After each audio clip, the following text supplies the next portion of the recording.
Hello everyone, welcome to today's video. Today I'll be reviewing my third round game from the 2024 Midwest Open.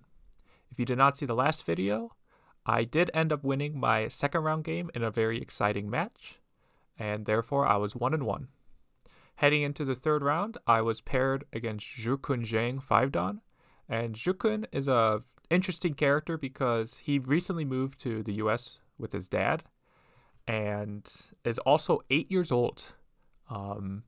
And there's a lot of talk about Xukun because 8 years old, 5-dan, 2-0 in the Masters. How strong is this kid really? So the whole time people are like, oh, how strong is Xukun actually? And so I was ready to test myself to see, okay, how strong is this 8-year-old really? And I believe that this kid, Xukun, he does have aspirations to be pro one day. So it'd be cool to see if he's able to achieve that. And being 5-dan at 8 years old, it definitely feels possible. It definitely feels possible, but we'll see. We'll see. But yes, in this game, I am black and Xukun is white. And here, I think in the last video, I was just talking about being comfortable in the opening. So whenever I can approach a 3-4 from one of my stones, I feel very comfortable. So, of course, I do that, and we play a very normal Joseki until here. This would be a normal move you would see, but it emphasizes the side a little too much, and white can play these kind of attachments, these AI-inspired attachments, to be able to settle pretty easily. So nowadays, you'll see moves like this, or what I played in the game, this one, that isn't directly playing on the bottom, but if white ever invades the bottom, this kind of stone is going to help Q6. Now, an unorthodox way to play is to play a Shamari like this, or like this, which helps the lower side even more, but also starts to prevent any sort of nasty attachments onto the 3-4 stone. So it's kind of trying to help both sides. And if white approaches normally, this stone is in the perfect spot to continue to attack white. So that's the idea with this kind of move. And this is really the only time this kind of move is possible. Like, you wouldn't do it in this kind of case, right? If the corner is worth more. But when you're trying to protect the bottom side and build the bottom side, potentially, it's an okay move. But in this game, I played the 2-space high. White, of course, approaches the upper right and then comes in. And here, this is an interesting problem, position, because white is offering me to pick, okay, which side are you going to extend from? I'll take the other one. Because if white plays right in the middle, the obvious choice for black is to extend here, because there's no way black's going to extend this far, right? Obviously, black's going to play here. But when it's like this, we can see that black gets kind of an equal choice, because both ways is a 2-space extension. And same thing if white plays here, it's an obvious choice for black to extend here. So here I was thinking, okay, which way do I want to play? Because obviously, my 3 stones are weaker than the lower right, but I didn't want to push white towards the lower right, because once white gets 0-3, there starts to become some AGA in the lower right corner with moves like attach and crosscut, or maybe even directly attach to the 3-3. So I didn't want to see that. Plus, let's change the order of moves. If it was my turn now, would I ever play a 2-space extension here? No, right? That's just way too cramped. If you have 2, you should extend 3. The 2 stones, F4 and F3, you should extend 3 if possible. So because of that, I decided, well, I don't want to extend here because it's too narrow, and I didn't like the AGA in the corner, so I chose this one. Now this is meaning I am pushing white towards my weak stone, so white extends. So now I do need to take care of my 3 stones, though. And my next move is a little strange. but hopefully it makes some sense once I play it. As I play here, and the idea with this move, usually you would do this one, and I think playing this one is perfectly fine. The idea is you're looking to play at d7 as black. This move is doing the exact same thing, but trying to put a little more pressure on the white stones. And this move might feel natural, but you do not want to do this because you are touching potentially weak stones. So it's better just to really forget that these stones are here and just jump out. And if white jumps with me, then I will shoulder hit, is the idea. And white jumps with me, but white jumps with me in a strange way. White plays here. And this move I thought was strange because it leaves a lot of bad AGA with like this kind of move, where I'm threatening to play h4, or if you connect, coming down like this. And there's no real way to prevent both that doesn't hurt white a lot. So yeah, but first I just play here, because if white fixes that, then obviously when I descend, that's a big move. But it's like white would have gone here and then gone here. So because if white protects again, it's like white spent 2 moves to do the same thing. It's okay for me to not immediately jump at it. So I get my follow-up, which is the shoulder hit, and white answers. This is generally sente, the shoulder hit. So jump, white wedges, and I consider this good enough. And so then I play at the shape point there. White just connects, and then I attach across. And then white attaches. It's tempting to wedge here, but in a lot of cases, you are hurting this outside stone quite a bit. Even though you're making weaknesses in black shape, we can see that white attaches, and then this happens. When I fix by connecting, we can see that this stone still has all its liberties, so it's not hurting the stone by white not wedging. So that's why, even though this might seem like, oh, why isn't white doing this? It's because of that. White doesn't want to hurt this outside stone.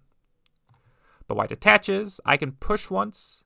I figure this is a pretty important spot. Like if I pull back, white turning. Yeah, white's shape is very good here all of a sudden. So I wanted to be able to push first, and I can, because if white hanes, I can bump and then hane back, and there's no way for white to really keep me separated very easily. So yeah, this felt okay. So I bump, white bumps, and then I pull back. And so you can see I was able to get L4. So now I connect. And here, white has a choice, and I think white chose correctly. Is white jumps here and allows me to cut. While it's tempting to think of this as sente and be like, oh, if black blocks, then I'll jump. We can't assume black's going to answer this. Because if black is a smart player, black's going to realize, oh, this only has big value if I can continue attacking this group. But as long as white can run out and basically has an eye on the bottom, this group's very hard to attack. So instead, black will jump out like this. And now it's a question of, does white really want to add a stone here on the second line? And we can see this stone here is getting cut off. And not that black would add this move, but you can see like all of black's stones can start to work together on the right side here to really build quite a big area. Even though white does take the whole lower left, like I think the fact that this stone gets surrounded, J6, and the fact that black stones are facing in a really nice direction, like the right side is looking pretty nice, I think it makes sense for white to just jump and allow me to push through. So I do push through. And then white cuts. And here, since there's no way for me to capture the stone, I just decide to go elsewhere. Because in some cases, maybe I want to pull back, or maybe I want to descend, or maybe I want to extend, or maybe I want to Atari this way, or Atari this way. But right now, I don't really know which one I want. So that's the best time to leave a situation, is when you don't know what you want from it. So especially in a cross-cut scenario where you don't know what you want, and especially you can't capture the cutting stone, it's best just to leave it. Like, I could extend here, but when white pulls back, well, now this stone at d9 is just getting swallowed. So again, maybe in some cases I want to let white capture there, and I can do something on the left. So this is a good example of when to kind of leave AGA, and so that's why I then turn my attention to the upper left by attaching. So white hanes, and then I switch directions here, because here the left side isn't that valuable, so I want to kind of give white the left side while I take the upper side. White connects. And here I was tempted to just push, and I think it's okay to just push, because all of this will be sente, and then I can come back and maybe kick here. Yeah, something like this. But in the game, I'll be honest, I saw a recent Fox Pro game where this variation came up. And this is a PSA. Never in tournament play a move that you saw just for fun. You need a good reason to do it. Here, I think it's fine, but in general, you shouldn't do that. I've done that before, and it's especially with josekis, and it's cost me games before. So, yeah. The idea being, okay, white, if you do cut me, you have your own cut at c15 to worry about. Yeah, so if white cuts, there's an order here where I think maybe black descends, something like this. And if white extends here, then black can cut. And if something like this happens, yeah, let's see, Atari. The idea is black's going to be willing to sacrifice some stones in exchange for stuff elsewhere. So, yeah, let's see if white can cut either here or here. It's the same thing. Black will squeeze. Something like this. Yeah, this looks crazy. If white, so black can avoid a lot of this, or by cutting first. If black doesn't want to do that whole craziness, black can cut first. And if white Ataris, then black will squeeze here, and then Atari. And here's the key. Add an extra stone. You might be thinking, why would you add an extra stone? Because the idea is, if we just do this, when white captures, it leaves some bad endgame here. Like, this Hane is hard to answer, or even if white plays J17, white's threatening to connect under. So by adding an extra stone, we're preventing that for the most part. White can't turn, because white runs out of liberties.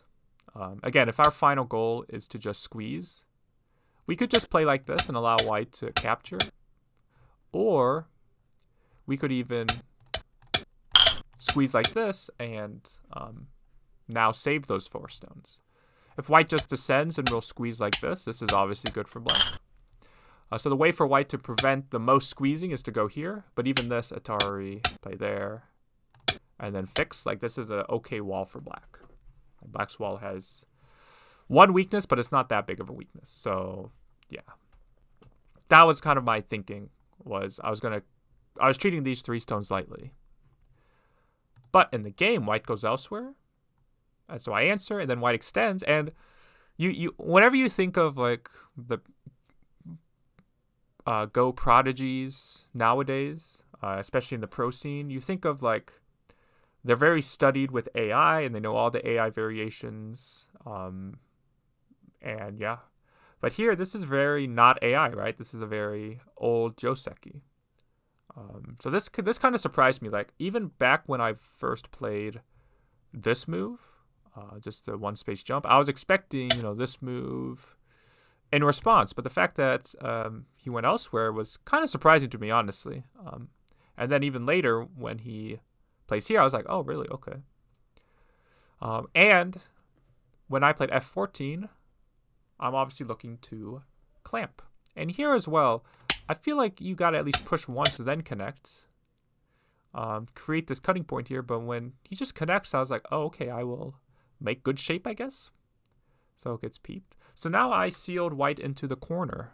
And so this result I was very happy with, because I'm starting to seal white into the corner, and my group is not settled per se, because obviously I don't have a base yet, but I'm out in the center. I can extend along the top. Like, I'm feeling okay with this group. But then white goes here. And obviously we knew this was coming at some point. But in my mind, I see this as, oh, but you're not alive in the lower side yet. You're very close. You're very close to alive, but you're not 100% alive yet. So while I wanted to do a move like this, to pincer, and I probably could, I decided, you know what? I want to attack the bottom side. So I attach on top. Hane. White attaches. And I Hane. And then here I thought for a little bit, because I really wanted to play down to put maximum pressure on the right side. But obviously there's some weaknesses here I might need to worry about, right, with this push and cut. So I was thinking, like, okay, if I have to do this, this feels very slack. This feels very slack. And white will just, like, jump here. And my splitting attack isn't doing so much right now.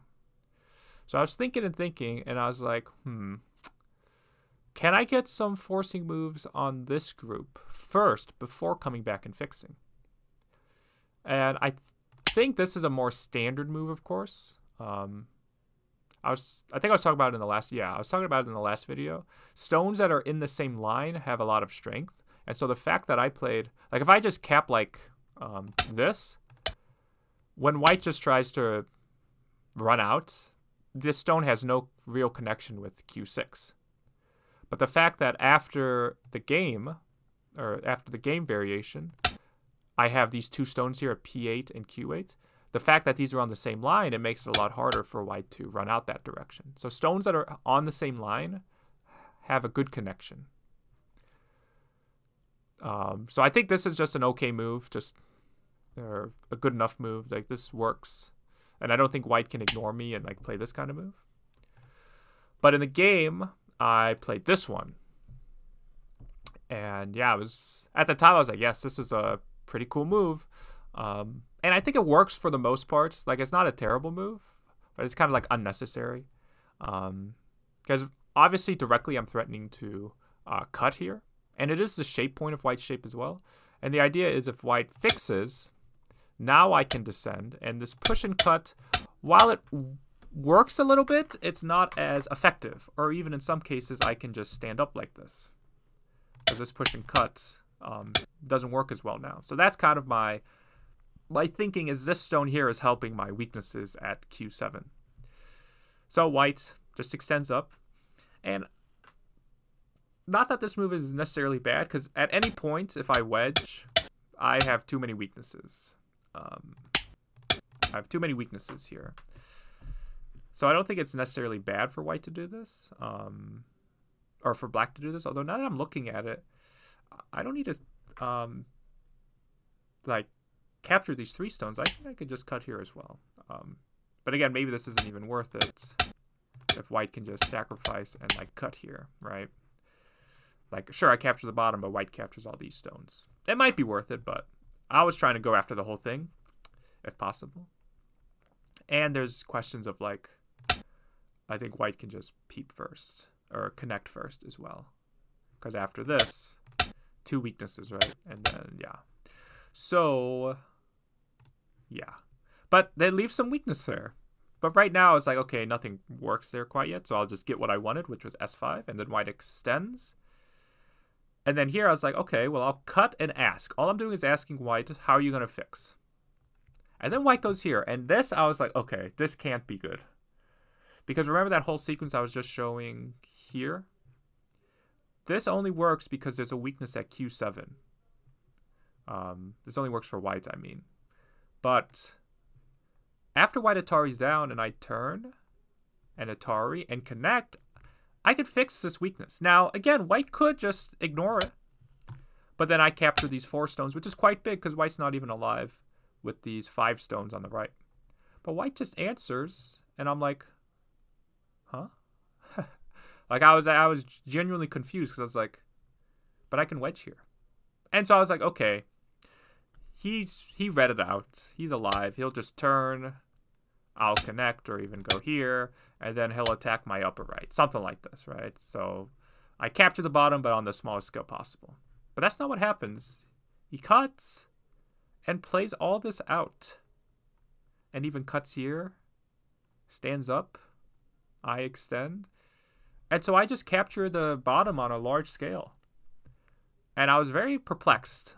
Because before this, I was definitely the person using more time. If you've ever played a kid in tournament, or most kids in tournament, you know that they rapid fire moves. So before this, like through the opening,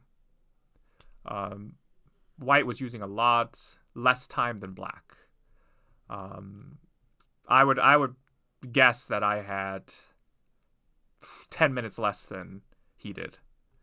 But from this moment on, everything else slowed down a lot. He just dies here. He tries peeping, but I can push. He tries to come down and cut, but I can connect, and there's just nothing here. Stands up, I can cut. I have 3 liberties. These have 2 liberties. These have 3 liberties. So, yeah, I just capture the bottom. And the game isn't necessarily over, but white needs to make something happen for sure. And so what white's going to try to do is now, okay, I got to get some compensation for attacking the upper left and even the upper right. But if white can't get a good enough attack on either of these, obviously the bottom side is way too big. So white extends. So I seal white in, right? That was the idea. If white went here, I would extend. But since white took this, I was going to block. And again, white says, well, I can't let you extend. So again, white knows how white needs to win. I cut across, just as AGA, not going to continue. Just right now, white's going to play differently than if I'm already alive. So I'm trying to get this while I can. And then Hane, and then attach. And so what is the point of this attachment? So the idea is, if white ever tries to cut this, when I fix D18, I'm also threatening to capture. So if white captures back, then all of a sudden I have killed the corner. But again, that's not what I'm expecting, right? So what if white cuts here? Then I'm going to Atari and now look at my shape up top. Even though I gave up the stone, I have created very good shape here. If white pulls back, again, I will just double Hane because white can never cut either side because of the weakness on the other side. So if white cuts here, okay, you can have that stone, I'll kill the corner. If you cut this way, then okay, I'll cut this way. So that's the idea with this attachment, is I know this move is Sente, but instead of playing this directly, where, you know, white, maybe I don't want to play F18 is the idea, right? Like all of a sudden I actually don't have an eye up top. So by playing here first, I can kind of play according to how white's going to play. So white extends, and then I pull back. Again, white cannot even do this because when I connect, it's threatening the corner. And white can't even cut because it's not the case of if I have to connect here and white can Hane. It's the case of I can Hane here next because white can never cut me here. And yeah, white has too many weaknesses. White still cannot cut me. And then even I can cut next. Or even just Hane. So that's the idea with this attachment. So then white Hane's here. So I connect. So white lives in the corner. But again, this is where my attachment came in handy, because now when I connect here at C13, it is now also threatening to cut. So white Ataris. So I Atari once. And then just play here. Again, this is probably small, but I knew my win condition of if I can just live, then I'm going to win. So I just play here. So then white goes here and tries something on the bottom. And this is where you have to be careful of what white's trying to do. So in the game, I just Atari. Because even if white can connect here, white cannot make 2 eyes still. And if I block here, obviously white can't connect. But white can make a co-shape here. And assuming I have to lose the, like, I'm going to answer anything. So I make a code threat. White plays a code threat. I answer, play here. Obviously, I'm not going to ignore. It's just too big. Or obviously, I'm going to ignore. Then white can make a ko here. So white can make a ko to live here in the lower right. Say it's the same ko if I cut here as well, where it threatens to capture here. So the best way is just to get rid of all the agi by just playing here. And now there's no agi of any kos or anything. White's still just dead. But then white turns the attention to the upper right. Block. Pull back. And then block here. Yep. And then has to hane. And then attach. And then jump. Again, this is where I don't... Even if white was going to sacrifice, I don't like how white sacrificed, because white gave me a lot of thickness here in the center. So when I jump here, like, I'm already starting to connect back and even cut off these 2 stones. So white plays here. So that's how you can kill. Hane. Hane. So white plays there. Peep. Connect. And then white separates me. White plays here. So again, anything white's doing here is necessary, but nothing quite works for white. Like here, white has the weakness in the center. So white can't save here because it gets cut there. So then I block here. So now I am alive because I can make an eye here or by cutting. So white captures.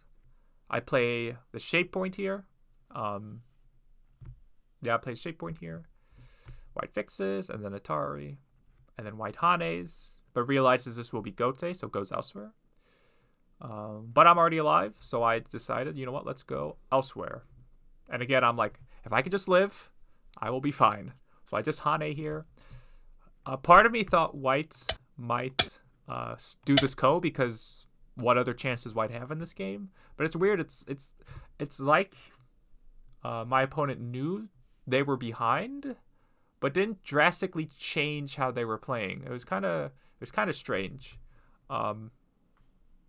Yeah, like all of his moves are very logical and make sense, but in the context of the game, like white needs to make up a pretty huge deficit from the bottom. So I feel like he needed to be a little more aggressive to try to make that up. So I push once and then hane here. So I have 2 eyes. And then white connects. I can play here. And then white connects here. This is not so big though, even though white can save the tail. So now, remember all the way back at the beginning of the middle game, when white cut here at e9, I said I didn't know how I wanted to play, so I left it. Well, now the board has changed, hasn't it? So now I have a way that I knew that I wanted to play. And just look how open the center is right now, okay? And just look how that will change after black Atari's here. So again, early on, if I did this move makes 0 sense if I did it way back when, like move, what was it, 30 or so. But now you'll see it makes a little more sense, because when white extends, I can cut here. And the idea is, well, black can't play d10, or white can't play d10, and white can't even take because I'll cut here. And notice white's unable to, still can't play a d10. And so if white has to, well, it's just disastrous for white. There's not really a good move here. If white has to play like this, then obviously I'll just like capture the center, right? Something like this. So white is forced to play here. But even better than that, I hane. And then he connects here. So now I can hane. And this is threatening to capture the 3 stones, because it's a snapback if white ever pushes. So by saving this for as long as possible, I was able to get the best result I could. So that's why you should really savor agi like this until you know you want it. But yeah, so white connects, I connect, white connects, but I can cut, and it's gote. Yeah, even if white Ataris, it's a snapback, and I can throw in at h1. Or even, yeah, I might even be able to just do this and throw in first and capture like this. potentially, maybe it's not even worth it. But regardless, if this happens, then I can play at h1. So he just plays, but I can extend up. And his thinking is, well, if I stand up, then black will connect, and now my stones in the center are isolated. And these are quite far from any neighboring stones for white. So white cuts, but then I can Atari, connect, Atari, Atari, and connect. So by doing the squeeze, not only do I force white to make me capture these two stones, but I've surrounded the center all of a sudden. Look back here, right? There's nothing in this. There's nothing here that says, oh, black can take the center. But by saving this AGA in the lower on the left side, I was able to squeeze like this. White cuts and plays here. And it just looks like it might work, but there's just not quite enough for white. So I Atari once, white takes, and then I play here. And the idea with this move is white cannot push and cut because it's a snapback here.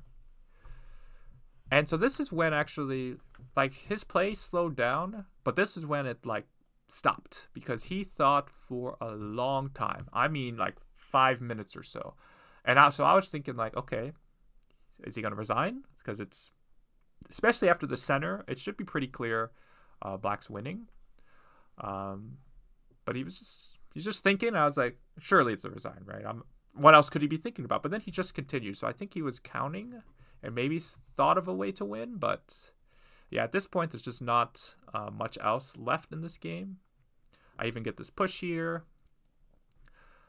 And there and there. So now we're in endgame. There's not much left. There is one last thing to talk about. Here. So push here, right? And then Hane. This is very good timing. Because while this move looks Sente, right? If I Hane now, there's nothing that white needs to do. It's Gote. But by leaving that AGA, now there's a weakness. Because if white goes elsewhere, I can peep here. And cut. 3 liberties are 3 liberties. It's gonna be some sort of ko or white gets captured. Yeah. This is the ko, by the way. Yeah. Like this.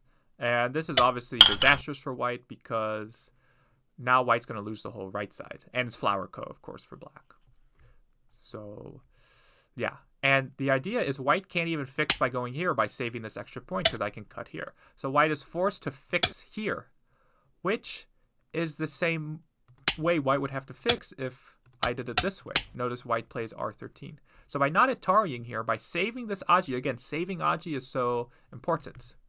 I'm able to get this move in Sente because white needs to fix next. But if I Atari first and then do it, it's Gote. So just look out for these little... I saved 2 points in Sente because I was able to do this in Sente. So yeah, just like that, I was able to save a couple points. So just look out for that while you're playing. So white fixes. So then I play here and Atari. And yeah, we just kind of go to end game. Or we just finished up end game. And the final result... I don't remember the exact number, but something like 32 points or 33 points or something like that. It's quite large. But yeah, we both pass here, and this is the end result. Is black by like 30-ish or so. But yeah, very strange game. When it looked like, yeah, black's won. Strange for white to keep playing. But hey, you know, I've played games where I thought it was close, and... it's not close at all, so I can't even blame Xukun at all. But yeah, this is my 3rd round game, and with a win, a very dominant win as well against the unknown 2-0 kid. So I was very happy with this game, very, very happy. And yeah, that actually concluded day 1 of the tournament, because this was a 2-day event. It concluded, I should say, the official games for the tournament. People could still... play and hang out, and in fact after this round I actually did a simul because I love playing simul, so I ended up playing 10 people at the same time, and I ended up winning 9 of those games. So I was very pleased with that. Although if I could have went 10-0, that would have been pretty cool, but only ended up losing 1 game, so I was 9-1. So I was happy with that. But yeah, pretty long day, especially 3 games, intense games with, you know, very strong opponents is quite difficult. And then with the simul on top of that, and doing game reviews in between my rounds, it was a long day, but it's a very fulfilling day as well. So I was very happy with the day, and I was ready for tomorrow as well. I just hope I could play with the same level of strength that I did on the first day. But yeah, if you have any questions about this game, please let me know in the comments, and I'll see you all in the next video.